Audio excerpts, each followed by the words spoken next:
کہ آج امام مہدی کے بارے میں جو ہمارے ہاں تصورات ہیں ان کے موضوع پر کچھ گفتگو ہوگی۔ یہ اصل میں ایک سلسلے کی کڑی ہے۔ 12 ربیع الاول کو جو تقریر میں نے کی تھی قرآن اکیڈمی میں ختم نبوت اور تکمیل رسالت کے موضوع پر، اس کے ایک ضمیمے کی حیثیت سے نزول مسیح کا مسئلہ زیر بحث آیا۔ اب ظاہر بات ہے کہ نزول مسیح سے پہلے رفع مسیح علیہ الصلاۃ والسلام کا مسئلہ ہے۔ چنانچہ میں نے پہلے تو ایک مفصل تقریر اس موضوع پر قرآن اکیڈمی ہی میں کی، اور پھر میرا ذہن چونکہ ادھر متوجہ ہوا کہ یہ اہم موضوع ہے، اس پر زیادہ وسیع حلقے میں بھی گفتگو ہونی چاہیے، تو 2 جمعوں میں بھی اس موضوع پر گفتگو ہوئی، بلکہ 3 جمعوں میں گفتگو ہو چکی ہے۔ بعض ضمنی مسائل وہ تھے اس مسئلے سے متعلق جن پر پچھلے جمعے میں گفتگو ہوئی۔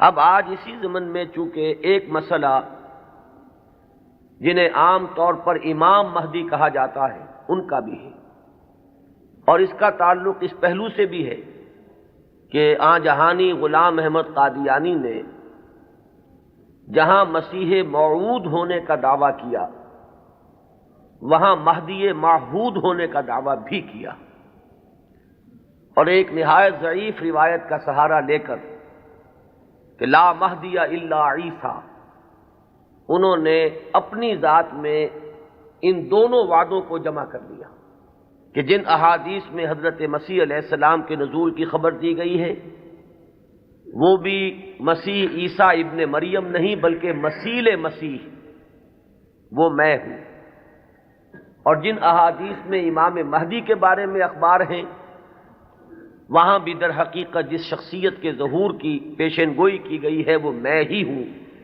تو ایک ہی شخصیت میں یہ دونوں پیشن گوئیاں جو ہے احادیث کی ان کو اس نے جمع کر لیا، اور یہ بات سامنے رہے کہ اس شخص سے اپنے آپ کو منسوب کرنے والے جو 2 گروہ ہمارے ہاں ہیں، ایک وہ کہ جنہیں ہم اصل قادیانی یا اب ربوائی کہتے ہیں، اور دوسرے وہ کہ جو لاہوری کہلاتے ہیں، یہ دونوں ان دونوں دعووں کے بارے میں متفق ہیں۔ اختلاف ایک اضافی دعوے کے بارے میں ہے، وہ اپنی زندگی کے آخری دور میں صریحاً نبوت کا دعویٰ ہے جو غلام احمد قادیانی نے کیا۔ اس دعوے کے بارے میں کچھ تعویلوں کے حوالے سے لاہوری جماعت منکر ہے کہ وہ دعویٰ ہوا ہی نہیں، یا یہ کہ اس کی تعویل ایسی کرتے ہیں کہ موقف ان کا یہ ہے کہ ہم غلام احمد کو نبی نہیں مانتے بلکہ ہم مسیح موعود اور مہدی معہود مانتے ہیں۔ تو جہاں تک ان دونوں دعووں کا تعلق ہے ان میں یہ دونوں جماعتیں مجتمع ہیں، ان کو ان دونوں حیثیتوں سے ماننے والے یہ ہیں، صرف جو فرق ہے ان کے مابین وہ نبوت کے دعوے کے بارے میں۔ اب اس مسئلے پر اس تمہید کے بعد جو بات میں کرنا چاہتا ہوں جو اہم ترین ہے وہ یہ ہے کہ امام مہدی کا جو تصور ہمارے ہاں ہے اس میں ذہنوں میں بڑا انتشار ہے، کنفیوژن ہے، اس لیے کہ 2 مہدی جمع ہو گئے۔ ایک تصور مہدی کا وہ ہے جو اہل تشیع کے ہاں ہے، اور ایک تصور مہدی کا وہ ہے جو اہل سنت کے ہاں ہے۔ ان دونوں میں زمین و آسمان کا فرق ہے۔ صرف ایک لفظی اشتراک نے، ایک نام کے مشترک ہونے نے ذہنوں کے اندر بہت سے مغالطوں کا جال جو ہے وہ پھیلا دیا ہے۔ اس کے لیے مجھے جو بنیادی فرق ہے اہل سنت میں اور اہل تشیع میں، اس میں سے ایک موضوع پر گفتگو کرنی ہوگی۔ اہل سنت کا جو مجمع علیہ عقیدہ ہے اسی سے ہم نے گفتگو شروع کی تھی، وہ ختم نبوت۔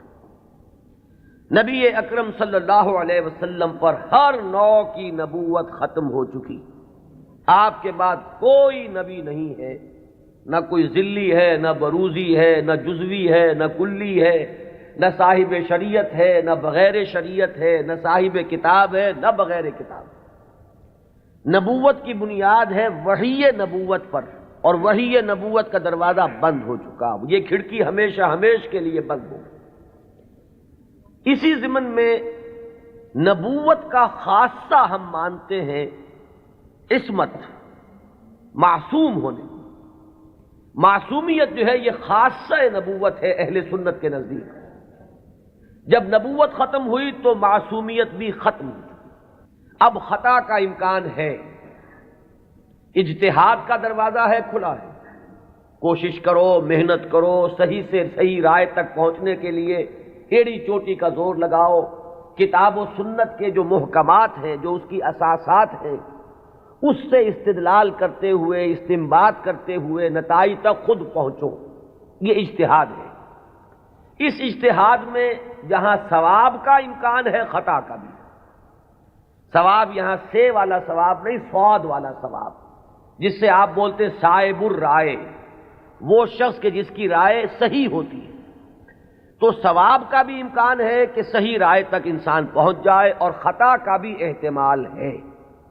یہ جو خطا کا احتمال ہے، اگر پوری نیک نیتی سے خطا ہوئی ہو، انسان کی اپنی نیت میں کوئی فساد نہ ہو، اس کے اپنے اندر کوئی اس کے ارادوں میں کجی نہ ہو، تو اگر خلوص اور اخلاص کے ساتھ ایک مجتہد غلطی کرتا ہے، خطا کرتا ہے، ہمارا موقف یہ ہے کہ اسے بھی اجر ملے گا، اکیرا اجر ملے گا، اس لیے کہ اجتہاد کا مادہ وہی جہد ہے۔ اس نے خلوص کے ساتھ محنت کی ہے، جد و جہد کی ہے، مطالعہ کیا ہے، غور و فکر کیا ہے، کتاب و سنت کی نصوص کو کھنگالا ہے، اس نے ایک رائے قائم کی ہے۔ اس رائے کے قائم کرنے میں اگر وہ بربنائے طبع بشری کسی خطا کا مرتکب ہو گیا ہے تو یہ اس کے دسترس سے، اس کے اختیار کے دائرے سے باہر ہے، لہذا اسے اس کی محنت کا اجر و ثواب ضرور ملے گا۔ تو مجتہد مخطی کے لیے اکیرا ثواب ہے، اور مجتہد مصیب یعنی جو ثواب تک پہنچ گیا، صحیح رائے تک پہنچ گیا، اس کے لیے دوہرا اجر۔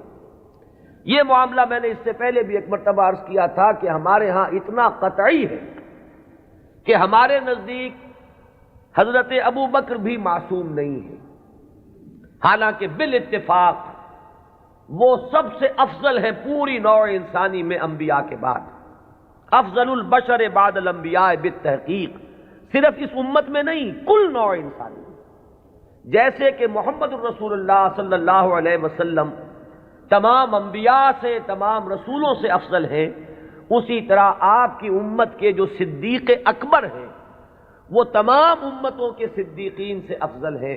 افضل البشر بعد الانبیاء بالتحقیق ابو بکر الصدیق رضی اللہ تعالیٰ عنہ۔ اب آپ سوچئے، ہماری یہ رائے ہے، کسی کی ہو یا نہ ہو اس سے اس وقت سروکار نہیں ہے، ہماری یہ رائے ہے، اور پھر بھی ہم کہتے ہیں کہ ابو بکر بھی خطا سے محفوظ نہیں، معمول نہیں، ان سے بھی خطا کا امکان ہے، وہ معصوم نہیں ہے۔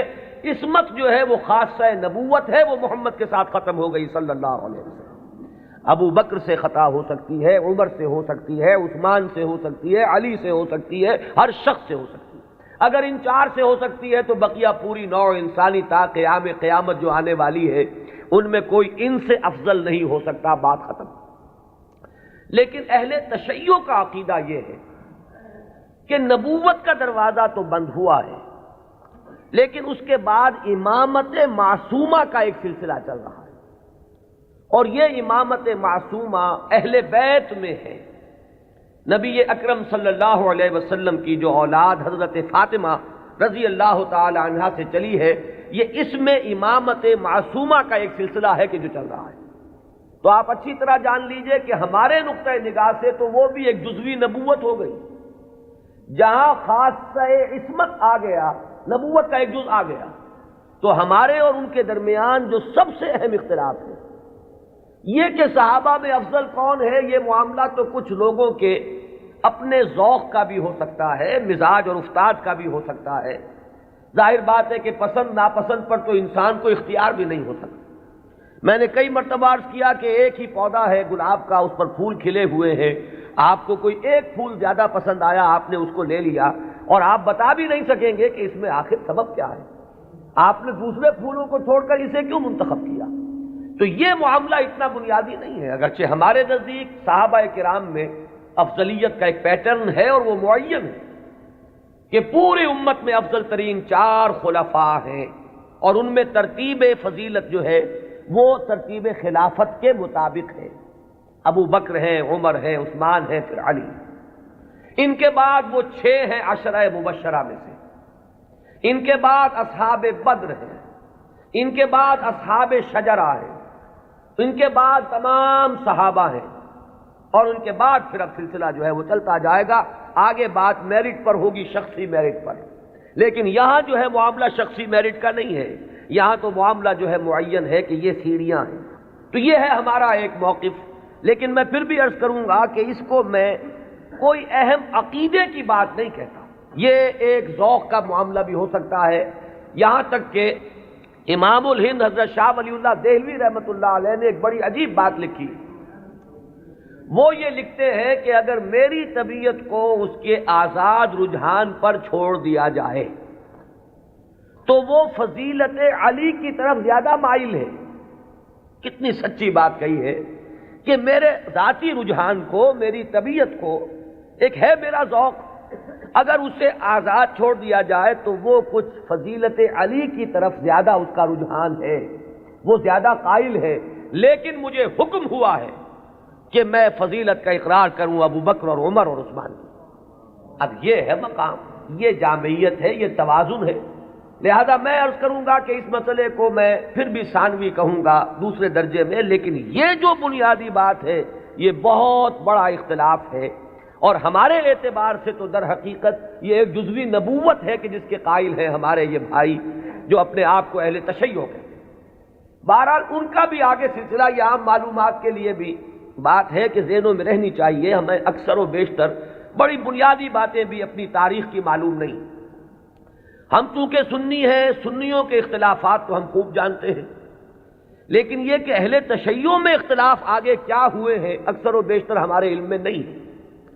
ان کا جو یہ معصوم امامت کا سلسلہ ہے، حضرت علی، حضرت حسن، حضرت حسین، حضرت حسین کے صاحبزادے حضرت علی بن حسین جنہیں امام زین العابدین کے نام سے پکارا جاتا ہے، پھر ان کے بیٹے ہیں محمد باقر، ان کے بیٹے ہیں جعفر، جن سے فقہ جعفری چل رہی ہے۔ یہ 6 امام تو ان کے ہاں متفق علیہ، ان میں تو یہ جو شاخ چلی ان میں کوئی اختلاف نہیں ہے کہ یہ سب کے نزدیک ان میں متفق علیہ ہے ان کی امامت، اور یہ سب امام معصوم شمار ہوتے ہیں۔ لیکن 7ویں امام پر آ کر ان کے ہاں ایک تقسیم ہو گئی۔ بڑے بیٹے اسماعیل تھے تو ان سے ان کے ماننے والے اسماعیلی کہلائے۔ اختلاف ہوا کہ اب امامت جو ہے حضرت جعفر صادق کی اولاد میں سے کس کی طرف منتقل ہوئی، اختلاف ہو گیا۔ بڑے بیٹے کے ماننے والے یہ کہلائے اسماعیلی، اور چھوٹے بیٹے سے جو چلا وہ پھر مسئلہ وہی چل رہا ہے۔ ان کے پھر مزید 6 امام ہیں، جن میں سے 11ویں امام جو ہے ان کے بارے میں ایک تو تاریخ کی روایت یہ ہے کہ وہ لا ولد فوت ہو گئے، اور ایک روایت جو اہل تشیع کے ہاں ہے وہ یہ ہے کہ ایک بچہ ان کے ہاں ہوا تھا جس کو انہوں نے اخفاء سے کہیں بھیج دیا باہر، اندیشہ یہ تھا کہ حکومت وقت اس کو قتل نہ کرا دے۔ وہ ہیں ان کے تصور میں امام مہدی، وہ جن کو بچا لیا گیا تھا وہ کہیں کسی غار میں روپوش ہیں، اور وہیں ہیں، آخری زمانے کے قریب ان کا ظہور ہوگا، وہ زندہ ہیں، غار میں موجود ہیں، ان کا ظہور ہوگا، وہ امام المہدی ہیں، اور ان کے آنے کے بعد پھر یہ مسلک بھی ظاہر بات ہے کہ اسلام ان کے نزدیک تو وہی ہے جسے وہ اسلام کہہ رہے ہیں، یعنی شیعیت جسے ہم کہتے ہیں، اس مسلک کی بھی فتح ہوگی، اور یہی اسلام جو ہے پھر پوری دنیا کے اوپر چھا جائے گا۔ انہیں قائم آل محمد بھی ان کے ہاں کہا جاتا ہے۔ تو یہ ہے تصور امامت کا اور امام مہدی کا شیعہ حضرات کے۔ کیونکہ درمیان میں نے بات آپ کو ایک بتائی تھی کہ 7ویں امام پر آ کر اختلاف ہوا ہے، تو جو بڑے بیٹے اسماعیل سے جو سلسلہ چلا وہ بھی کچھ عرصے کے بعد 2 حصوں میں تقسیم ہو گیا۔ ان میں سے ایک حصہ ابھی چل رہا ہے کہ وہ امامت نسلاً بعد نسل چلی آ رہی ہے، وہ تو ہمارے ہاں کے یہ اسماعیلی ہیں۔ یہ اسماعیلی اس وقت جو ان کے امام ہیں، آغا خان تھے، آغا خان کے پوتے اب ان کے امام ہیں، اب کریم آغا خان، یہ ان کے نزدیک امام معصوم ہیں، ان سے کسی خطا کا امکان ہی نہیں۔ سر سلطان محمد خان جو آغا خان تھے، ان کے تو یہ الفاظ بھی منقول ہوئے ہیں کہ جب میں شراب پیتا ہوں تو شراب جب میرے ہونٹوں کو مس کرتی ہے تو پاک ہو جاتی ہے۔ یعنی یہ امام معصوم تو وہ شے ہے کہ جس سے کوئی ناپاک چیز چھوئے گی تو پاک ہو جائے گی۔ جیسے وہ تصور ہے کہ ایک پتھر کوئی ایسا بھی ہے کہ جس کو وہ چھو لے وہ سونا بن جاتا ہے، تو اسی طریقے سے یہ امامت معصومہ کیا ہے اس کا آپ تصور کیجئے۔ تو جو ایگزیکٹ لائن ہے امامت کی وہ تو در حقیقت ان کے ہاں ہے کہ وہ امامت معصومہ کا تصور جو ہے بغیر کسی سلسلے کے ٹوٹے ہوئے وہ چلا آ رہا ہے۔ ہمارے ہاں جن کو ہم آغا خانی کہتے ہیں، اسماعیلی کہتے ہیں، ان کے ہاں، ان کے ہاں دوسری شاخ وہ ہی تھی کہ اس میں بھی آگے چل کر امام غائب ہو گیا، وہ دوسرا امام ہے غائب۔ تو ایک امام غائب تو وہ ہیں جنہیں امام المہدی کہا جاتا ہے، وہ ہمارے ہاں کے جو عام شیعہ حضرات ہیں جنہیں اثنا عشری شیعہ کہتے ہیں، یعنی 12 اماموں کے ماننے والے۔ ایک وہ جو شاخ اوپر والی ہے اس کو شش امامیہ کہتے ہیں، یعنی 6 اماموں تک تو متحد آئے، اس کے بعد 6 کے بعد 7ویں امام پر ایک شاخ نکل گئی، تو وہ شش امامیہ کہلاتے ہیں ان کے نزدیک، اور خود کو یہ کہتے ہیں اثنا عشری۔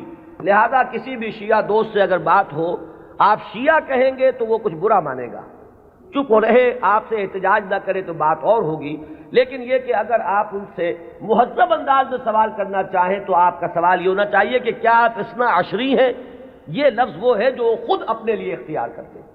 لہذا وہ 12 اماموں والا سلسلہ کے 6 متفق علیہ، 5 بعد میں، اور جو 12ویں امام ہیں ان کے وہ عہد طفولیت ہی میں کہیں ان کو بھیج دیا گیا کہیں حفاظت کے ساتھ، اور وہ کسی غار میں ابھی ہے اور وہ وہیں سے ظہور کریں گے۔ لہذا یہ جو اصل شیعیت ہے ان کا امام غائب ہے اور یہ اس کے انتظار میں ہے کہ وہ آئیں۔ ایک حالت منتظرہ جو ہے اس شیعیت پر یہ چلی آ رہی ہے۔ اس میں یہ بھی بتا دوں، یہ بھی دلچسپی کی بات ہے کہ حال ہی میں ایک بہت بڑا انقلابی قدم اٹھایا ہے خمینی نے یہ فلسفہ پیش کیا اور اس کو قبول حاصل ہو گیا ایران میں کہ یہ جو ہم امام منتظر کے انتظار میں رہیں گے اور کچھ نہیں کریں گے تو یہ تو بہت غلط معاملہ ہے کہ آنے والا ہی آئے گا تو کچھ ہوگا، ہم تو کچھ کر نہیں سکتے۔ اس نے تو ہمارے اوپر تعطل طاری کر دیا ہے، ہم لوگ جو ہے بالکل ظالموں کے لیے اور غلط کار لوگوں کے لیے نرم چارہ بن گئے ہیں، جیسے چاہیں وہ کریں، ہم تو ہاتھ نہیں پکڑ سکتے، اس لیے کہ ہم تو منتظر ہیں کہ کوئی آنے والا آئے گا تو صورت بدلے گی۔ تو انہوں نے فلسفہ پیش کیا کہ جب تک وہ امام غائب ظاہر نہیں ہوتے، نائب امام کی حیثیت سے کوئی شخص وہ تمام اختیارات ہاتھ میں لے سکتا ہے جو اصل میں امام کے۔ لہذا امام خمینی جو ہے اس وقت نائب امام ہے، وہ امام جو غائب ہیں ان کے نائب کی حیثیت سے وہ سارے اختیارات اور حقوق جو امام کے ہیں وہ اب امام خمینی کے پاس ہیں، اور اپنے کانسٹیٹیوشن میں انہوں نے اس کو ایک خاص اصطلاح دی ہے، یہ ہے ولایت فقیہ، کہ یہ وہ شخصیت ہے کہ جو بھی حکومت کا ڈھانچہ نیچے بنے گا، کوئی صدر منتخب ہو، کوئی وزیر اعظم منتخب ہو، پارلیمنٹ ہو، یہ سارا ڈھانچہ چلتا رہے گا، لیکن اوپر تلوار لٹکی رہے گی ولایت فقیہ کی کہ جس کو جس وقت چاہے وہ برطرف کر دے۔ یہی وجہ ہے کہ وہ ابو الحسن بنی صدر جو ہے وہ پیرس میں بیٹھے ہوئے ہیں، حالانکہ بہت بڑی اکثریت سے اس وقت ہمیں یہی بتایا گیا تھا واللہ عالم کہ بڑی عظیم اکثریت سے وہ صدر منتخب ہوئے تھے، لیکن بہرحال یہ تو نیچے کا ڈھانچہ ہے، اصل میں تو اوپر ولایت فقیہ ہے، اس کا اعتماد حاصل رہے گا تو کوئی شخص رہے گا ورنہ نہیں۔ میں یہاں نہ کوئی تنقید کرنا چاہتا ہوں نہ کسی اختلاف کا اظہار، آپ کو بتا رہا ہوں کہ بات سمجھ میں آئے کہ امام مہدی کا اصل کانسیپٹ کیا ہے۔ یہ لفظ زیادہ جو ہے معروف جو در حقیقت اس شیعہ نظریے کے تحت ہے۔ ابھی میں آپ کو بتاؤں گا کہ ہمارے ہاں تو جو روایات کسی قدر پائے کی ہے، کوئی ان کی حیثیت ہے، وہاں مہدی کا لفظ ہے ہی نہیں، کہیں بھی نہیں۔ اس اعتبار سے معاملہ بڑا مختلف ہے، کچھ خبریں ہیں ہمارے ہاں وہ میں ابھی عرض کروں گا، لیکن امام مہدی کی اصل شخصیت، ان کے بارے میں سارے تصورات، ان کا وہ مقام اور مرتبہ، یہ ساری چیزیں جو ہمارے ہاں عام ہیں یہ در حقیقت ہماری نہیں بلکہ اہل تشیع کی، وہ ہے تصور شیعہ حضرات کا جو ہمارے ہاں عام ہو گیا ہے۔ اب آئیے جو ہمارا مسئلہ ہے، اہل سنت کے ہاں بھی یہ خبریں موجود ہیں، بلکہ میں اس کو شروع کروں گا ختم نبوت کے بعد۔ وہ کیا اقدامات ہیں کہ جو اس امت میں اللہ تعالیٰ نے اپنی مشیت کاملہ کے تحت کیے ہیں، کہ جن کے بارے میں اس وقت جرأت کر کے ایک لفظ استعمال کر رہا ہوں کہ جو نبوت کی قائم مقامی کی حیثیت اختیار کر لیتے ہیں، ان میں سب سے پہلا قدم تو میں تفصیل سے عرض کر چکا ہوں، قرآن کی حفاظت۔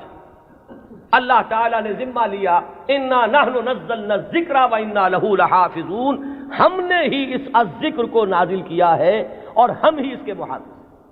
یہ میں عرض کر چکا ہوں اس سے پہلے اپنی تقریروں میں کہ اس آیہ مبارکہ کا جو پہلا حصہ ہے وہ تو ایپلیکیبل ہے تورات پر بھی، انجیل پر بھی، زبور پر بھی، صحیفہ ابراہیم پر بھی۔ قرآن مجید میں تو گواہی ہے کہ حضرت ابراہیم کو بھی ایک کتاب ملی تھی، ان ھذا لفی الصحف الاولی صحف ابراہیم و موسیٰ۔ لیکن یہ کہ یہ پہلا حصہ تو سب پر ایپلیکیبل، ان کی عصبیت کہہ لیں، تعصب کہہ لیں، وہ پختہ ہو چکا ہے۔ لیکن یہ کہ ہر جگہ کچھ لوگ ہوتے ہیں کہ اگر انہیں متوجہ کیا جائے تو کسی حقیقت پر غور کرنے کے لیے تیار ہو جائیں۔ تو چونکہ ان کے ہاں جو بات چلی، اجرائے وحی سے بات شروع ہوئی، تو ایک بڑی عام جو سطح ہے، کامن سینس کی سطح، اس پر وہ بات ان کی بڑی وزنی تھی۔ بات یہ تھی کہ جب نبوت کی اصل ضرورت ہے انسان کی ہدایت، تو انسان ختم نہیں ہوا، نبوت کیسے ختم ہو گئی؟ آخر نبوت، میں اب ان کی طرف سے بات کر رہا ہوں، کہیں کوئی مغالطہ آپ کو نہ ہو جائے، اس لیے کہ جب تک آپ اپنے مخالف کے موقف کو صحیح طور پر نہیں سمجھیں گے تو آپ کیسے اس کے بارے میں کوئی ججمنٹ آپ نہیں دے سکتے۔ ان کی دلیل کیا ہے کہ نبوت کوئی ہابی تو نہیں تھی بعض اللہ کی، جب چاہا جاری رکھا، جب چاہا ختم کر دیا۔ یہاں ہر چیز جو ہے حکمت کے ساتھ ہے، کوئی مقصد ہے، کوئی غایت ہے، ربنا ما خلقت ھذا باطلا۔ تو نبوت کی اصل غرض و غایت نوع انسانی کی ہدایت یا اتمام حجت۔ اب وہ نوع انسانی ختم نہیں ہوئی تو نبوت کیسے ختم ہو گئی؟ وحی کا دروازہ کیسے بند ہو گیا؟ یہ دلیل تھی جو کامن سینس کے لیول پر کافی اپیلنگ ہے، بات سمجھ میں آتی ہے۔ یہاں ہمیں سمجھنا ہوگا کہ جب ہم اس کے قائل ہیں کہ نبوت، وحی نبوت کا دروازہ بند ہو گیا، تو خلق کی ہدایت کی جو ضرورت ہے اس کو اب کن ذرائع سے پورا کیا گیا؟ ان چیزوں کو اگر سمجھ لیا جائے تو وہ دلیل کٹ جائے گی۔ پہلی بات میں عرض کر چکا ہوں پوری تفصیل سے اپنی سیرت کی تقاریر میں بھی اور بعد میں بھی، کہ پہلی بات یہ کہ ہدایت خداوندی اپنے مرحلہ تکمیل کو پہنچ گئی قرآن مجید میں۔ اس حقیقت کا جتنا ادراک ہوگا اور شعور کی سطح پر جتنی ریئلائزیشن ہوگی اس کی، اتنا ہی یوں سمجھیے کہ اس فتنے کا دروازہ بند ہوتا چلا جائے گا، کہ وہ ہدایت جو وحی کے ذریعے سے دینی مقصود تھی، وہ اپنے کلائمیکس کو، نقطہ عروج کو، اپنے نقطہ کمال کو پہنچ چکی قرآن مجید میں۔ اور دوسری بات یہ کہ اس ہدایت خداوندی کا وہ جو اب مخزن ہے، علامہ اقبال کے الفاظ میں نوع انسان را پیام آخرین حامل او رحمت للعالمین، اس کی حفاظت کا ذمہ اللہ نے لیا۔ اب یہ ایک بہت بڑا ہسٹوریکل فیکٹ ہے کہ اگرچہ ہم مانتے ہیں سابقہ کتابیں بھی اللہ کی نازل کردہ تھیں، لیکن ان کی حفاظت کا ذمہ نہیں لیا گیا۔ کیا وجہ؟ ترجیح بلا مرجح تو ظلم قرار پائے گی، کوئی نہ کوئی بنیاد ہے ترجیح کی، کہ اس کی حفاظت کا ذمہ لیا اور ان کی حفاظت کا ذمہ نہ لیا۔ کیوں؟ اس لیے کہ یہ ہدایت کامل اور آخری ہدایت ہے۔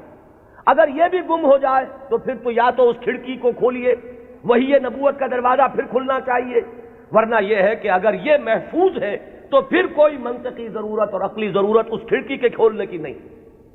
تو پہلا انتظام جو اللہ نے کیا ختم نبوت کے بعد، جو ایک خلا پیدا ہوا ہدایت انسانی کے سلسلے میں، اس کے لیے پہلا انتظام قرآن مجید کی حفاظت۔ اب یہ کتاب محفوظ ہے تا قیام قیامت۔ اس کے معنی میں لوگ گھپلا کر لیں، اس کے ترجموں میں تحریف ہو جائے، الہاد ہو جائے، ادھر موڑ لیں ادھر تروڑ لیں، خود بدلتے نہیں قرآن کو بدل دیتے ہیں، ہوئے کس درجہ فقیہان حرم بے توفیق۔ لیکن یہ ترجموں میں ہو سکتا ہے، تفسیروں میں ہو سکتا ہے، متن میں ممکن نہیں ہے۔ وہ ٹیکسٹ جو ہے ہمیشہ ہمیشہ کے لیے محفوظ رہے گا۔ پہلا انتظام یہ۔ دوسرا انتظام جو ایک ضمانت دی ہے اللہ تعالیٰ نے اور جس کی خبر دی ہمیں محمد الرسول اللہ صلی اللہ علیہ وسلم، ضامن تو اللہ ہے لیکن اس کی خبر دینے والے اللہ کے رسول ہیں۔ آپ نے فرمایا، یہ دو اعتبارات سے احادیث آتی ہیں، متفق علیہ روایت ہے، لا یزال من امتی امت قائمۃ بامر اللہ لا یضرہم من خذلہم ولا من خالفہم. میری امت میں ہمیشہ ایک گروہ ایسا موجود رہے گا جو امر اللہ پر پورے طور پر قائم رہے گا، جازم رہے گا. نہ تو کوئی شخص جو ان سے روگردانی کرے گا، علیحدگی اختیار کرے گا، چھوڑ کر جائے گا، نہ تو وہ کوئی نقصان پہنچا سکے گا اس گروہ کو، اور نہ کوئی جو کھلم کھلا مخالف ہے وہ انہیں کوئی غضب پہنچا سکے گا. اور یہ معاملہ اسی طرح رہے گا یہاں تک کہ قیامت آ جائے. یہ دوسری ضمانت ہے کہ اس امت میں ایک گروہ ہمیشہ حق پر قائم رہے گا. اس لیے کہ ہدایت کا صرف نظری اعتبار سے کتاب میں محفوظ رکھنا کافی نہیں ہے. اگر یہ بات ہوتی تو پھر انبیاء کے آنے کی ضرورت نہیں تھی. اللہ تعالیٰ کسی اپنے غیبی طریقے سے کتابیں نازل کر دیتا. کتاب کے ساتھ کوئی شخصیت جو ہے موجود رہنی چاہیے، کوئی گروہ انسانی موجود رہنا چاہیے جو اس کتاب پر قائم ہو، جو اس کتاب کا عملی نمونہ پیش کر سکے. لہذا دوسری ضمانت یہ دی گئی، اور اس کی مختلف روایات اور بھی آتی ہیں. لا تزال فی امتی طائفۃ قائمین علی الحق. میری امت میں لازماً ایک گروہ ہمیشہ ایسا رہے گا جو حق پر قائم رہے گا. ایسی جماعت سے کبھی بھی دنیا بالکل خالی نہیں ہوگی.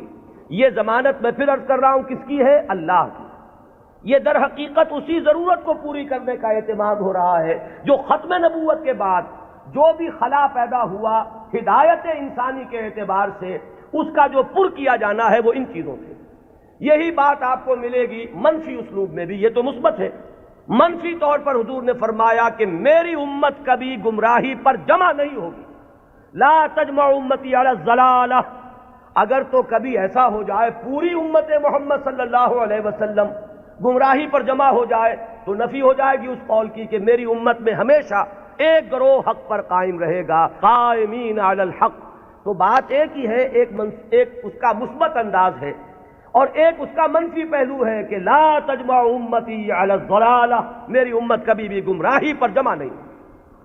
اسی ضمن میں ایک تیسری جو ضمانت دی ہے وہ ضمانت وہ ہے جسے ہم مجددین امت کے نام سے جانتے ہیں. ایک سلسلہ مجددین ہے جس کی خبر دی گئی ہے کہ ان اللہ یبعث فی هذه الامہ علی راس کل 100 عام من یجدد لها دینها. اللہ تعالیٰ نے خاص اہتمام فرمایا ہے کہ اس دین پر اگر کچھ اور بیرونی اثرات آتے چلے گئے، کچھ پردے پڑتے چلے گئے، کچھ گردہ ادھر ادھر سے آ کے جمع ہو گیا، کچھ بدعات کا طومار آ گیا، کوئی غلط نظریات جو ہے انہوں نے آ کر تسلط حاصل کر لیا، تو ہر 100 سال کے بعد ہر صدی کے سرے پر اللہ تعالیٰ ایک ایسی شخصیت کو اٹھائے گا کہ جو اس پورے دین کو اثر نو بالکل خالص شکل میں پیش کر دے گا. سارا ادھر ادھر کا گند جو آیا تھا اس کو دھو دے گا، سارے جو اضافے ہوئے تھے اس سے اس کو پاک کر دے گا، جو بھی عجمی یا جو غیر اسلامی تصورات آئے ہوئے ہوں گے انہیں دھو دے گا، جو رسوم کے اندر اور مراسم کے اندر جتنے بھی نئی بدعات جاری کی گئی ہوں گی ان سے بھی بالکل نکھار کر جو اصل ہے چہرہ اس دین حق کا، دین محمدی علیہ صاحب صلاۃ والسلام کا، اسے نکھار کر اصل صورت اس کی پھر واضح کر دے گا. یہ ہے جنہیں ہم مجددین امت کہتے ہیں. اور یہ جان لیجئے کہ اس کا اگرچہ جن لوگوں کو ہم نے قرار دیا ہے کہ وہ اس امت کے مجددین ہیں، ہمارے ہاں نہ مجدد معصوم ہے. اب اختلاف رکھیے، یہاں پر فرق ذہن میں رکھیے. میں نے تو آپ کو بتایا کہ مجدد کہاں ہے، حضرت ابو بکر سے بڑھ کر تو کوئی افضل نہیں، لیکن وہ بھی معصوم نہیں ہے. وہ سلسلہ امامت کا کانسیپٹ بالکل جدا ہے، اس کی بنیاد جدا، اس کا تصور جدا، اس کے ساتھ جتنے بھی معاملات جو ہیں متعلق ہیں وہ سب بالکل مختلف ہیں. اور یہ جو سلسلہ مجددین امت ہے یہ کانسیپٹ کے اعتبار سے بنیادی طور پر مختلف ہے. کوئی ہمارا ہندوانہ پس منظر ہے جو اثر انداز ہو رہا ہے، کوئی مغربی تہذیب نے آ کر کوئی اپنا غازہ مل دیا ہے. ان سب کو ہٹا کر وہ دین کی اور شرع مبین کی جو اصل اور صاف صورت ہے اس کو اثر نو اجاگر کر دو. یہ ہے کار تجدید.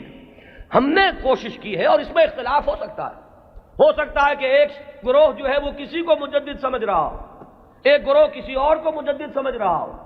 جیسے جیسے زمانہ آگے چلتا ہے ماضی کے بارے میں تو رائیں کچھ نہ کچھ ایک جیسی ہوتی چلی جاتی ہیں، لیکن یہ کہ ہم عصر لوگوں میں ہمیشہ اختلاف رہے گا. گروہ رہیں گے وہ سمجھیں گے کہ شاید یہ مجدد ہیں، ان کی خدمات ایسی ہیں کہ دین کی اصل شکل کو انہوں نے واضح کیا ہے، اور اوہام اور رسومات کا جو اس کے اوپر تومار آ گیا تھا اس سے انہوں نے پاک کیا ہے۔ تو کوئی کسی کو مجدد مان لے، کوئی کسی کو مجدد مان لے، یہ کوئی عقیدے کا مسئلہ نہیں، کسی کے مجدد ماننے سے کوئی فرق واقع نہیں ہوتا۔ چنانچہ اس صدی میں، 14ویں صدی میں یہ معاملہ دیکھیے کہ اگرچہ امت تو ہے، کہاں آپ چلے جائیے انڈونیشیا اور ملائیشیا سے موریتانیہ تک، میں نے کئی مرتبہ عرض کیا یہ تو سالڈ علاقہ ہے نا امت مسلمہ کا۔ کہیں ٹھیک ہے وہ اس طرح سے آزاد اور خود مختار نہیں ہے جیسے ہندوستان میں ہے، لیکن امت محمد تو موجود ہے۔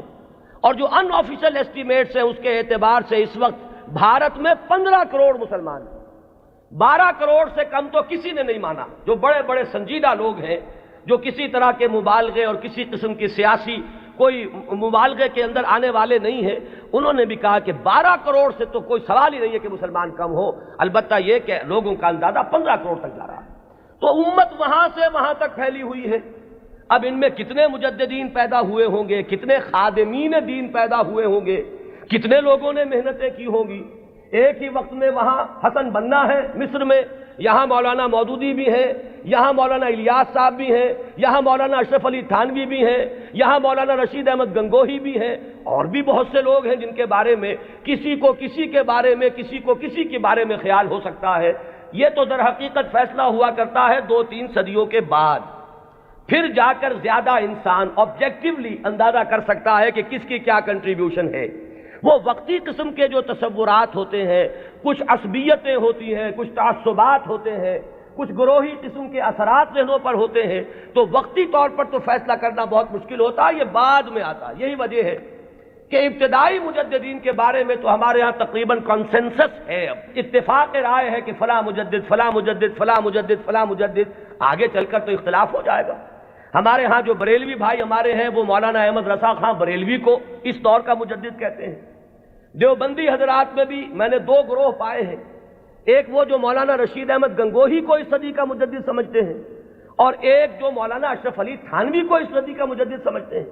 اور مولانا اشرف علی تھانوی صاحب کے معتقدین کا عالم تو یہ ہے کہ مولانا عبد الباری ندوی جیسا شخص، بڑی اونچی علمی شخصیت ہے ہندوستان کی، انہوں نے جو کتاب لکھی ہے ان کی سوانح پر، اس کا نام ہے جامع المجددین۔ صرف مجدد نہیں، تمام مجددین کے اوصاف ان میں جمع ہو گئے۔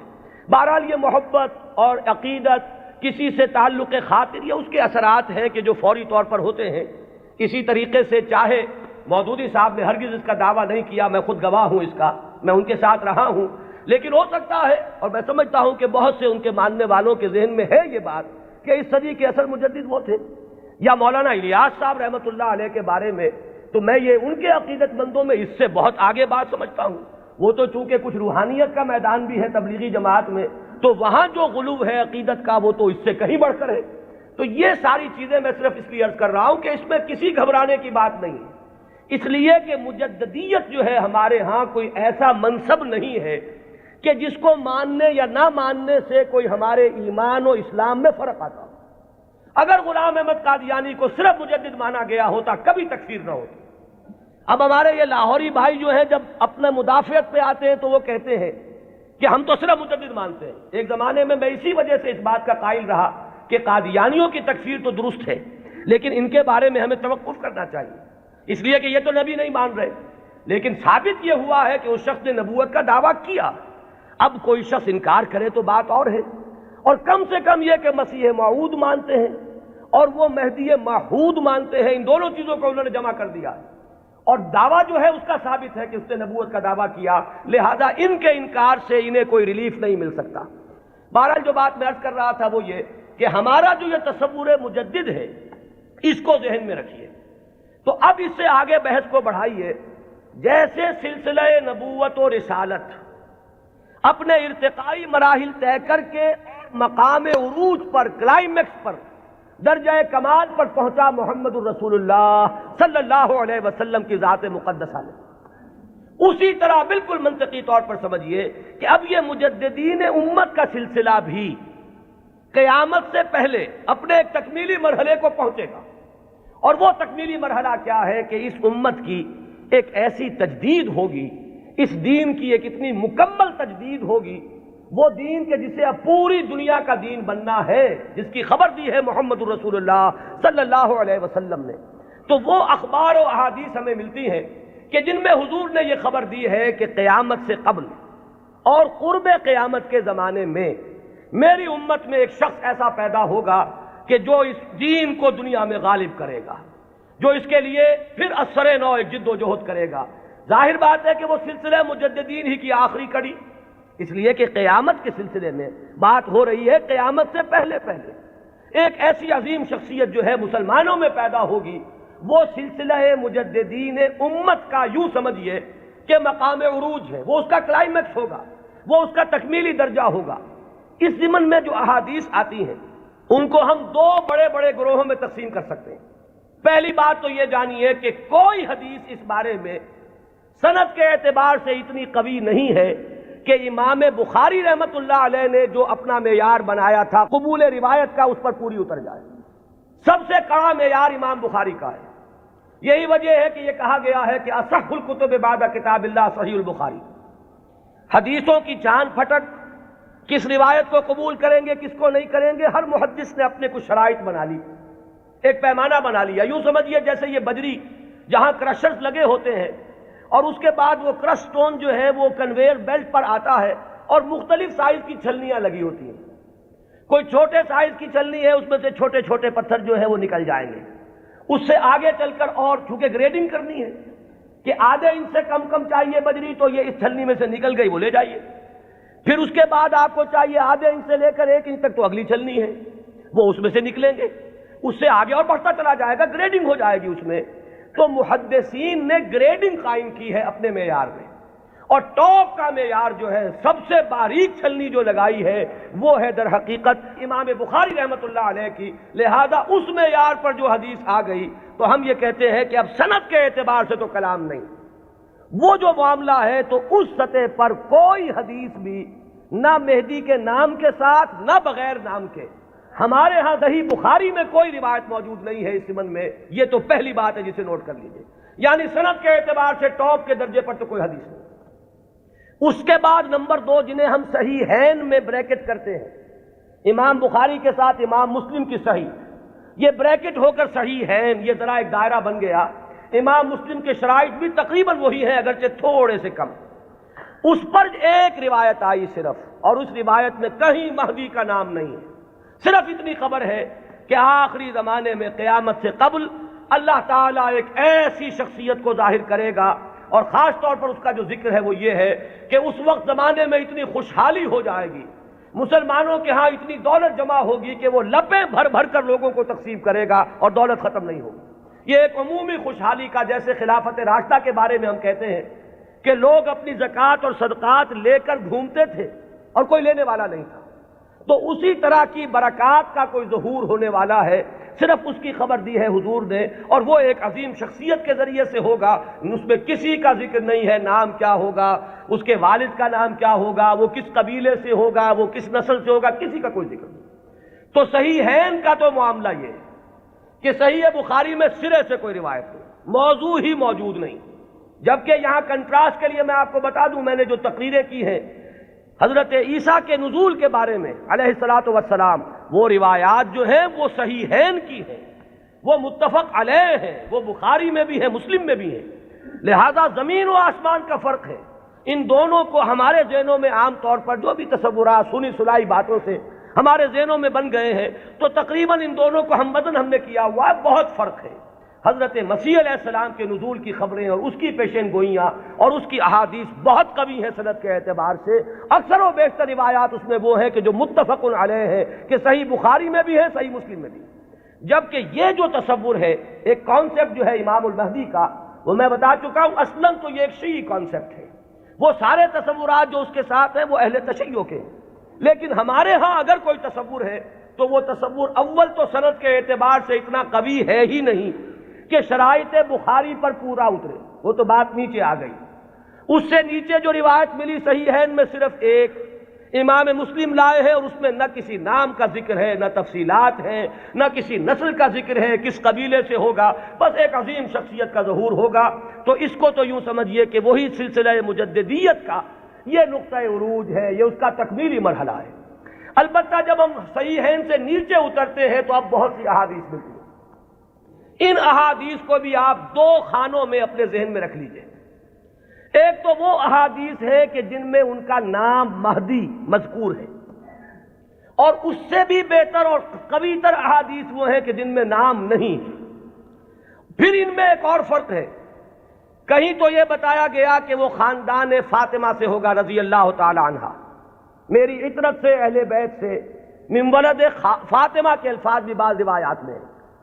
بعض روایات وہ ہیں کہ جن میں فرمایا گیا ہے کہ بنو عباس میں سے ہوگا، بعض روایات میں یہ کہ قرشی ہوگا، بعض روایات میں نام ایک اور بھی آیا حارث نام ہوگا، بعض روایات میں نام آیا ہے کہ اس کا نام میرا ہی ہوگا، محمد صلی اللہ علیہ وسلم۔ ہم یہ ان کے اعتبار سے، آنے والے کے نام کے اعتبار سے نہیں کہہ رہے، صلی اللہ علیہ وسلم ہم نے حضور کے نام کی مناسبت سے کہا۔ تو میرا نام ہوگا، اس کے والد کا نام بھی میرے ہی والد کے نام پر ہوگا، یعنی وہ بھی محمد ابن عبداللہ ہوگا۔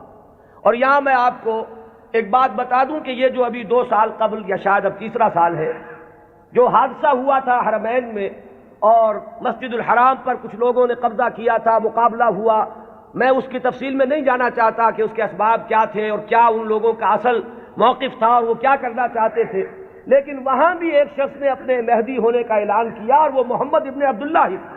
اس کا نام بھی محمد اور اس کے والد کا نام بھی عبداللہ، قحطانی ہے وہ، اور وہ عرب تو ہے، لیکن یہ کہ بہرحال اب جو بھی ان کے بارے میں معلوم نہیں ہے کہ آیا جو لوگ موقع پر قتل ہو گئے ہیں وہاں ان میں وہ ہے یا نہیں، پھر یہ کہ جو لوگ بعد میں پکڑ کر قتل کیے گئے ہیں سزا کے طور پر ان میں وہ ہے یا نہیں، کچھ پتہ نہیں۔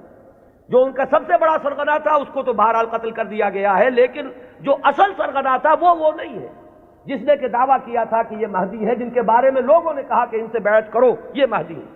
تو وہ بہرحال ایک صرف میں نے برسبیل تذکرہ بات کہی ہے کہ وہ جو فرمایا گیا کہ نام میرے نام پر ہوگا اور والد کا نام بھی میرے والد کے نام پر ہوگا، یہ بھی بعض روایات میں ہے، لیکن یہ تمام روایات جو ہیں جیسا کہ میں نے عرض کیا کہ ان میں سے بہت ایک تو تعارض ہے، اختلاف ہے، تفصیلات میں بہت فرق و تفاوت ہے، تو اس سے بہرحال جہاں تک حدیث کے متن پر جرح کے لیے اور غور و فکر کے جو اصول بنے ہیں، حدیث پر جو غور و فکر ہوا ہے وہ 2 اعتبارات ہیں، سند پر یا متن پر۔ سند میں تو ہم یہ دیکھیں گے کس نے کس سے سنا، کس نے کس سے سنا، اس نے کس سے سنا، اس نے کس سے سنا، یہ چین متصل ہے یا کہیں ٹوٹتی ہے، 2 کڑیاں آپس میں ملی ہوئی ہیں کہ نہیں۔ پھر ہر کڑی کے بارے میں دیکھیں گے یہ فاسق تو نہیں تھا، اس کے بارے میں کوئی جھوٹ کی گواہی تو نہیں ملی تھی کہ جھوٹ بھی بول دیتا تھا۔ تو یہ سارا معاملہ تو ہے سند کا کہ جتنے بھی راوی ہیں متصل ہو روایت کا سلسلہ نمبر 1، اور جو راوی ہیں وہ سب کے سب ثقہ ہو، قابل اعتماد ہو، نیک لوگ ہو، یہ گفتگو تو ہے سند پر۔ جو محدثین نے اکثر و بیشتر کام اسی پر کیا ہے، وہ متن پر زیادہ زور نہیں دیتے، وہ تو سند دیکھتے ہیں، بات آ رہی ہے کس سلسلے سے۔ ایک ہوتا ہے کسی حدیث کے مضمون پر غور کر کے اور پھر یہ دیکھا جائے کہ اس میں کیا ہے، کوئی چیز ایسی تو نہیں جو خلاف عقل ہو، کوئی چیز ایسی تو نہیں جو کتاب و سنت کی دوسری منصوص چیزوں کے خلاف ہو، بالکل واضح طور پر کوئی چیز مخالفت کر رہی ہو قرآن اور حدیث کی۔ اور اسی میں ایک اصول یہ بھی تھا کہ ہمارے ہاں جو اختلافات ہوئے ہیں بعد میں سیاسی اور اس کی وجہ سے گروہ بندیاں ہوئی ہیں، تو کچھ حدیثیں یا کچھ روایتیں جو بنائی گئی اس دور میں ان میں کچھ نام داخل کر دیے گئے۔ بنو عباس کو اپنے سپورٹرز درکار تھے، تو انہوں نے کچھ ایسی حدیثوں کے اندر کوئی اہتمام، اور یہ ضروری نہیں کہ بنو عباس نے کیا ہو، یہ آپ کو معلوم ہے کہ بادشاہ سے بڑھ کر بادشاہ کے وفادار ہر دنیا میں موجود رہے، تو ان کے حواریین نے ان کی خوشنودی حاصل کرنے کے لیے کچھ حدیثیں گھڑ دی ہوں کہ بنو عباس میں سے ہوگا ایک خلیفہ مہدی، اور اسے تو بڑا انعام پھر ملا ہوگا جس نے آ کر وہ روایت سنائی ہو۔ تو یہ ہوتے ہیں وہ محرکات جو وقتی طور پر اختلافات کی بنیاد پر جو روایتیں گھڑی گئی ہیں ان میں چھان پھٹک کرتے ہیں ان اصولوں پر۔ چنانچہ یہاں تک روایت کے الفاظ ملتے ہیں کہ وہ جو مہدی جب آئے گا تو اس کے جھنڈے کالے رنگ کے ہوں گے اور وہ خراسان سے آئے گا۔ اب ابو مسلم خراسانی آیا تھا جس نے بنو امیہ کی حکومت کا تختہ الٹا اور بنو عباس کی حکومت قائم کی۔ ظاہر بات ہے کہ یہ روایت خود بول رہی ہے کہ یہ بنو عباس کے خوشامدیوں نے بنو عباس کو خوش کرنے کے لیے یہ کوئی روایت گھڑی ہے، اور چونکہ یہ درجہ ثالث درجہ چہارم کی روایات ہیں لہذا ہمیں ان کے متن پر گفتگو کرنے کا حق حاصل ہے۔ صحیح ہے ان کی روایات کا معاملہ مختلف ہو جائے گا، سند کے اعتبار سے اتنی پختہ روایات جو ہے، تو ہمیں سوچنا پڑے گا، توقف کرنا پڑے گا کہ ہماری عقل ٹھوکر کھا سکتی ہے، آخر ہماری منطق بھی تو ٹیڑھی ہو سکتی ہے، وہاں ہمیں رکنا ہوگا۔ لیکن جہاں معاملہ روایت کے اعتبار سے اتنا پختہ نہیں ہے تو ظاہر بات ہے کہ وہاں متن پر گفتگو ہوگی۔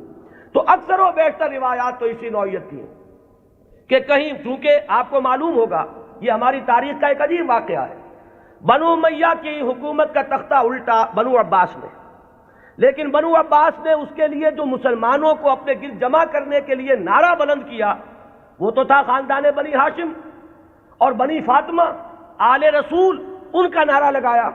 اور جب انہیں حکومت مل گئی تو سب سے بڑھ کر تشدد جنہوں نے کیا ہے آل فاطمہ پر، وہ یہی بنی عباس تھے۔ سیاست کے یہ کرشمے دیکھنے میں آتے ہیں، میری گناہ گار آنکھوں نے بھی ایک کرشمہ دیکھا ہے، وہ میں آپ کو سنا دوں۔ سعودی عرب کا اختلاف جب ہوا تھا مصر سے، تو اس کا نقشہ میرے نگاہوں کے سامنے سن 62 میں پہلی مرتبہ میں نے حج کیا، اور اسی سن میں یہ رابطہ عالم اسلامی کی تاسیس ہوئی۔ مولانا مودودی بھی گئے تھے اس میں شرکت کے لیے، مولانا داؤد غزنوی بھی گئے تھے، میں تو گیا تھا والدین کے ہمراہ حج کے لیے۔ وہاں مولانا داؤد غزنوی نے یہ کہا کہ تم میرے سیکریٹری بن جاؤ، کیونکہ ہر مندوب جو آیا اس کے ساتھ کوئی سیکریٹری بھی ہے، تو مجھے اور کیا چاہیے تھا، اندھا کیا چاہے دو آنکھیں، کہ میں اس پورے اجلاس کو ان کے سیکریٹری کی حیثیت سے اٹینڈ کر سکوں۔ تو میں نے وہ پورا نقشہ دیکھا ہے۔ اس وقت صورت کیا تھی، اللہ تعالیٰ مغفرت فرمائے، شاہ سعود جو بڑے بھائی تھے شاہ فیصل کے بھی اور جو شاہ خالد ہیں ان کے، شاہ سعود اس وقت یوں سمجھئے کہ جو تقریر کی ہے ناصر کے خلاف اور مصر کے خلاف، اس سے زیادہ زہر میں بجھی ہوئی تقریر کوئی نہیں ہو سکتی۔ جملے مجھے ابھی تک یاد ہے، نحن فداء الاسلام بارواحنا واجسادنا وہم اعداء اللہ واعداء الدین واعداء الرسول، ہم تو اسلام کے فدائی ہیں، اپنی ارواح سے بھی، اپنے اجساد سے بھی، ہر چیز اپنی اسلام پر فدا کرنے کو تیار، اور یہ جو ہیں اللہ کے دشمن، اللہ کے رسول کے دشمن، اللہ کے دین کے دشمن۔ یہ انداز تھا۔ وہ کہیں تصویر اس زمانے میں چھپ گئی تھی، ظاہر بات ہے کہ مصر تو اس طرح کا آزاد ملک ہے جیسے ہمارا معاشرہ بھی ہے، یہاں سوشلسٹ بھی ہیں، ملحد بھی ہیں، وہاں بھی ہے۔ تو کسی ملحد رسالے میں یہ پولیگیمی پر ایک کارٹون چھپ گیا تھا، ایک مرغہ درمیان میں ہے اور چاروں طرف 9 مرغیاں، اور یہ کارٹون جو ہے وہ منسوب کیا تھا یہ ہے، یعنی اشارہ کیا جا رہا تھا توہین آمیز انداز میں نبی اکرم صلی اللہ علیہ وسلم۔ اس کارٹون کا ذکر انہوں نے کیا، یہ کر رہے ہیں وہ مصر میں، اور ظاہر بات ہے یہ ایسی چیز ہے کہ ہر مسلمان کا خون جو ہے کھول اٹھے گا اس کے تصور سے۔ لیکن یہ کہ پھر آپ سوچئے ہوا کیا، یہ جو اختلاف تھا مصر کا اور سعودی عرب کا، اب اختلاف ہوا 2 بھائیوں کا۔ شاہ فیصل نے جو اس وقت ولی عہد تھے تختہ الٹا، حکومت پر قبضہ کیا، وہی شاہ سعود اب جا کر بیٹھے ناصر کی گود میں، جن کی وہ تقریر تھی، انہیں پناہ ملی ہے تو ناصر کے ہاں ملی ہے۔ کشمکش تو سعودی عرب کی اور مصر کی تھی، شخصیات در حقیقت اس میں آ جایا کرتی ہیں وقتی طور پر۔ تو یہ تماشا میری گناہ گار آنکھوں نے بھی دیکھا، اور یہی تماشا تاریخ میں ہوا تھا کہ بنو عباس نے بنو امیہ کی حکومت کا تختہ الٹا اہل بیت رسول کے نام پر، اور پھر اہل بیت رسول پر جتنا ستم کیا ہے بنو عباس نے، اس کا اس نے اشیر بھی نہیں ہے کہ جو بنو امیہ نے کیا۔ بہرحال یہ جب معاملات ہیں تو کہیں بنی فاطمہ کے لیے وہ احادیث ہے، کہیں بنو عباس کے لیے ہے، تو ان روایتوں کا ہمارے ہاں کوئی اونچا مقام نہیں۔ البتہ وہ جو میں نے بات آپ کے سامنے عرض کی کہ دین کا جو ایک تصور ہمارا ہے بحیثیت مجموعی، ختم نبوت کے بعد ہدایت انسانی کا سلسلہ جو جاری ہے وہ کس شکل میں ہے؟ میں نے آج اسی لیے آیت شروع میں پڑھی تھی، وَلْتَكُن مِّنكُمْ أُمَّةٌ يَدْعُونَ إِلَى الْخَيْرِ وَيَأْمُرُونَ بِالْمَعْرُوفِ وَيَنْهَوْنَ عَنِ الْمُنكَرِ وَأُولَٰئِكَ هُمُ الْمُفْلِحُونَ۔ لوگوں اب شخصی نبوت کا دور ختم ہوا، وہ تو آخری اور کامل نبی تھے محمد صلی اللہ علیہ وسلم۔ اب تمہیں اجتماعی سطح پر ایک کام کرنا ہے، وہ کام جو ہوا کرتا تھا رسولوں کے ذریعے سے اب تمہیں کرنا ہے، بحیثیت امت کرنا ہے۔ وَكَذَلِكَ جَعَلْنَاكُمْ أُمَّةً وَسَطًا لِتَكُونُوا شُهَدَاءَ عَلَى النَّاسِ وَيَكُونَ الرَّسُولُ عَلَيْكُمْ شَهِيدًا۔ ہم نے تمہیں امت وسط بنایا ہی اس لیے ہے کہ رسول گواہی دے تم پر اور تم گواہ بن جاؤ پوری نوع انسانی پر۔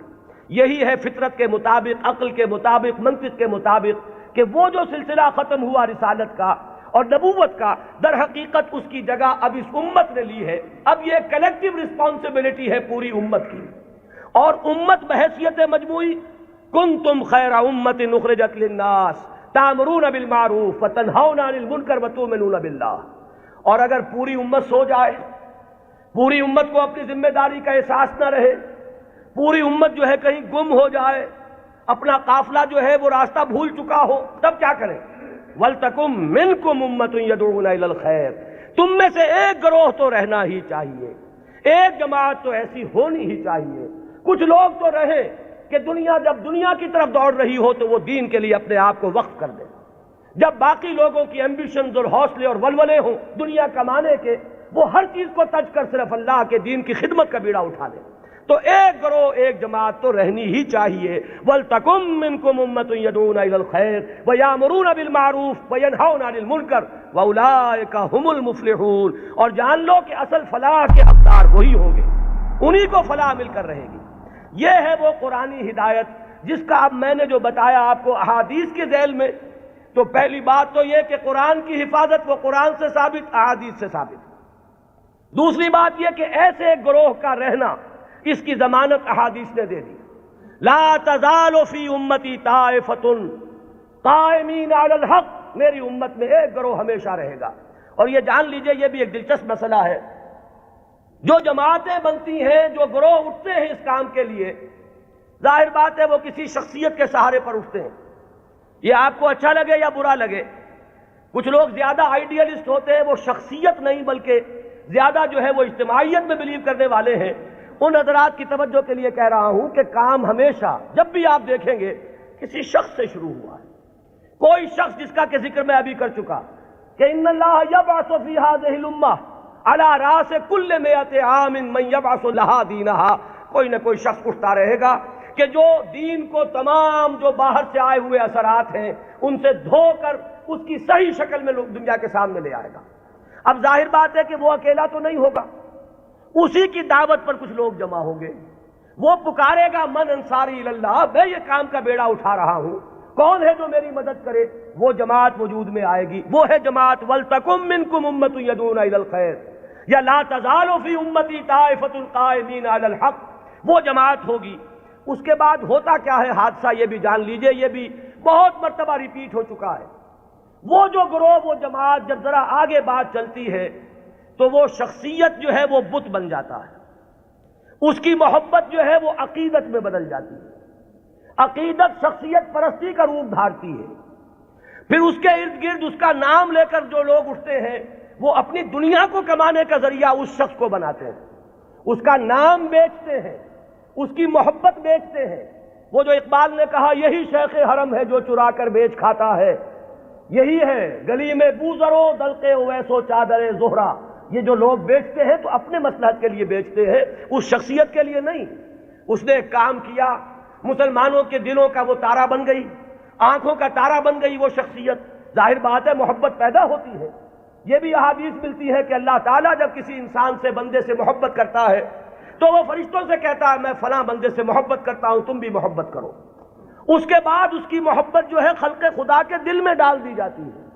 بہت سے لوگ جانتے بھی نہیں کہ ہم اس سے کیوں محبت کرتے ہیں. محبت کرتے ہیں اس لیے کہ یہ خدائی تدابیر میں سے ہے. اب اس محبت کو کچھ لوگ ایکسپلائٹ کرنے والے آتے ہیں جو اپنی دنیا بناتے ہیں اس محبت کو بیچ کر. اس کے حوالے سے، اس کے ذریعے سے معلوم ہوا کہ اب وہ جماعت جو ایک دور میں کھڑی ہوئی تھی دین کی تجدید کے لیے، وہ خود ایک فرقہ بن کر اور ایک فتنہ بن کر ایک گمراہی کا ذریعہ بن جاتی. پھر اٹھاتا ہے اللہ کسی اور کو، اس لیے کہ سلسلہ تو چلنا ہے. نبوت ختم ہو چکی ہے، دین کی ہدایت کے اس پورے سلسلے کو تو برقرار رکھنا ہے تا قیام قیامت. پھر اللہ کا کوئی بندہ اٹھتا ہے، پھر وہ نعرہ لگاتا ہے، پھر کچھ لوگ جمع ہوتے ہیں، کچھ عرصے تک وہ جماعت رہتے ہیں، پھر وہ جماعت بھی پھر وہ گلتی ہے اور سڑتی ہے، اور اس کے اندر پھر وہی فرقے بندی پیدا ہوتی ہے. وہ ایک فرقے کا روپ دھار لیتی ہے اور اس میں پھر شخصیتیں جو ہے بت بن کر پجنے لگتی ہیں. پھر اللہ کسی کو اٹھاتا ہے. یہی پروسیس ہے جو عقلاً ممکن ہے، یہی پروسیس ہے جو منطقی طور پر ممکن ہے، اور یہی ہم تاریخ میں دیکھ رہے ہیں کہ ہر گروہ جو ہے وہ اٹھا ہے اور وہ تجدید دین اور خدمت دین کے داعیے سے اٹھا اور انہوں نے کام کیا، اس میں کوئی شک نہیں. ایک وقت میں دین کی صحیح تصویر لوگوں کے سامنے رکھی، وہ خدمتیں کر کے چلے گئے، بعد میں ان کے نام پجنے لگے اور وہ پھر عقیدے بن گئے۔ آج ہمارے ہاں جو مزاروں کی پرستش ہو رہی ہے تو یہی تو ہے، جنہوں نے فاقوں پر فاقے کاٹے تھے، جن کے فاقے ضرب المثل ہیں، آج ان کی قبروں کے طفیل جو ہیں عیاشیاں ہو رہی ہیں۔ آج لوگ جو ہیں انہوں نے اپنی دنیا کمانے کا ذریعہ اس کو بنایا ہوا ہے۔ تو یہ وہی پروسیس ہے جو بہت زیادہ میگنیفائڈ فارم میں اور بڑی گھناؤنی صورت میں ہمارے سامنے موجود ہے۔ ہوتا یہی ہے، تو فرمایا کہ ایسا ہوتا رہے گا، قافلہ چلتا رہے گا۔ قرآن ہے، یہ قلعہ تو گڑا ہوا ہے، اس میں تو کہیں ادھر سے ادھر ہونے کا سوال ہی نہیں، یہ تو قائم و دائم ہے، اس کی حفاظت کا ذمہ لیا ہے۔ اس کے بعد ایک امت ایک گروہ بھی موجود رہے گی، اس کی بھی ضمانت ہے۔ اور ظاہر بات ہے کہ امت یا گروہ، اما یا امو کہتے کسے ہیں؟ ایک امام ہوتا ہے جس کے پیچھے نماز ادا کرتے ہیں باجماعت، وہ امام ہے، اور امت کا لفظ بنا امام سے، اما یا امو سے لفظ امت بنا۔ یہ جو شخص اٹھے گا، اس کے جو ساتھی ہوں گے، آوان و انصار ہوں گے، جو مددگار ہوں گے، یہ جماعت بنیں گے۔ اور اس کے بعد جب یہ جماعت جو ہے، جب یہ زوال سے دو چار ہوگی، جب اس کے اندر فساد رونما ہو جائے گا، پھر وہ پروسیس اثر نو ہوگا۔ یہ چلتا رہے گا تا کہ قرب قیامت میں ایک عظیم شخصیت کا ظہور ہوگا۔ وہ اسی سلسلہ مجددین کی آخری کڑی ہوگا، وہ دین کی تجدید کرے گا، اس کے ساتھ مسلمان جمع ہو جائیں گے، متقین ہوں گے، صالحین ہوں گے، مخلصین ہوں گے، جہاد ہوگا، اعداء اللہ اعداء الدین کے ساتھ مقابلے ہوں گے، اور ان میں سر فہرست ہے یہود، اور یہود ہی کے ساتھ جب آخری مارکہ ہو رہا ہوگا اور وہاں مسلمانوں کے قدم جو ہے وہ کمزور پڑ رہے ہوں گے، اس وقت وہ حضرت مسیح کا نزول ہوگا، اور وہ دجال اکبر جو یہود کا اس وقت سب سے بڑا لیڈر ہوگا، اسے بھی قتل کریں گے اور یہودیوں کا قلع کما کریں گے۔ یہ دونوں جو واقعات ہیں جمع ہو جاتے ہیں، نزول عیسیٰ علیہ السلام کا معاملہ بھی اور اس عظیم شخصیت کا معاملہ بھی۔ ہم یقین سے نہیں کہہ سکتے ان کا نام کیا ہوگا، یہ ساری خبریں فلاں قبیلے سے، فلاں خاندان سے، یہ اس سند کو نہیں پہنچی ہوئی ہیں کہ میں یا آپ کوئی رائے اس کی بنا پر حتمی طور پر قائم کر لیں۔ حتمی بات ایک ہی ہے کہ آخری زمانے میں اس امت میں ایک مجدد پیدا ہوگا، عظیم مجدد، اور وہ اس دین کی تجدید اس سطح پر کرے گا کہ جس کے بعد اس دین کا غلبہ پوری دنیا میں ممکن ہو جائے گا۔ یہ ہے اصل میں ہمارا تصور اہل سنت کا۔ آپ انہیں امام مہدی کہیں یا نہ کہیں، نام اختیار کریں یا نہ کریں، بہرحال یہ تصور ہمارے ہاں موجود ہے۔ البتہ اس کو بنیادی طور پر ڈیفرینشیٹ کیجئے اپنے ذہن میں، جو شیعہ حضرات کا تصور امام مہدی ہے، اس میں اور اس میں کوئی چیز مشترک نہیں، زمین و آسمان کا فرق ہے۔ اقول قولی ھذا واستغفر اللہ لی ولکم ولسائر المسلمین والمسلمات۔